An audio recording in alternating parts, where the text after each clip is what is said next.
Okay, so this is how to use the vacuum function to pick up pieces and move them around the table. So first thing you're gonna do is take this switch here and you're gonna flip it to the right.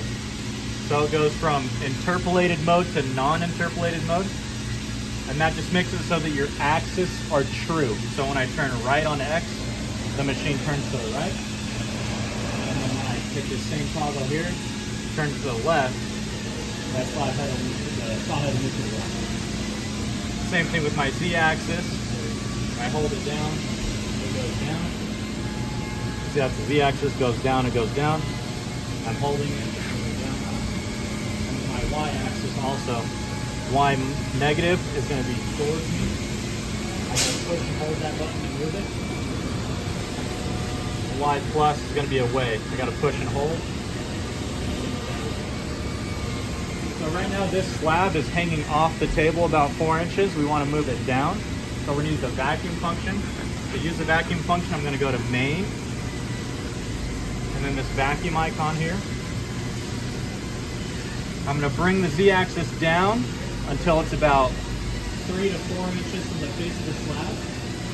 And then I'm going to take my R axis and I'm going to turn it to the left in this instance, and that's going to turn this.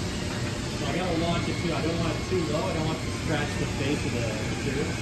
So I'm going slow with it. What I do is go up with the Z-axis again.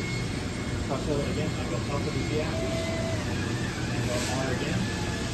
I'm holding it to the left until it goes all the way flat. Now it won't go anymore. Now I can use the vacuum function. So I'm going to use my X plus to go right. And once I get about centered, I'm going to go down to Z-axis. I got to be careful not to go too hard into the material. So just what I like to do is kind of tap it so it slowly goes down. And then once you see it make contact there, then you'll press the green button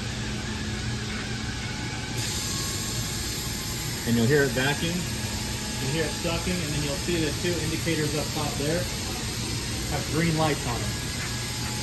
Those 2 indicators right there, they have green lights, which means you have suction. Alright, so once you're holding the slab, then you can move it using your same axis. We need to come down 4 inches, so I'm going to go negative Y 4 inches. I'm just going to keep tapping it.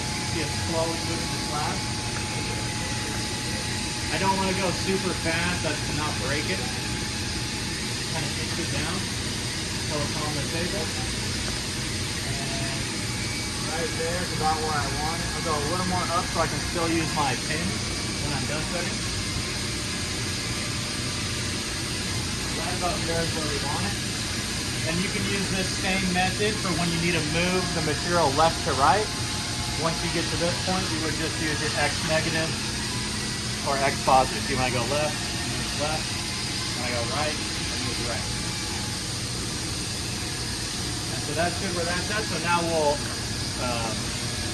depressurize the vacuum by pressing the yellow button here. You hear the vacuum shut off and you'll see that go red up there. And what we'll do is we'll slowly come up with the Z-axis. Just tap it coming up. You hear it unsucks from the top of the slab. And once we're disconnected, we'll go back to interpolated mode, which is turning this switch that way. We'll go to position 1, and we'll press the auto button. And it'll move the head of the machine back to the back left corner. And that's how you move the slab.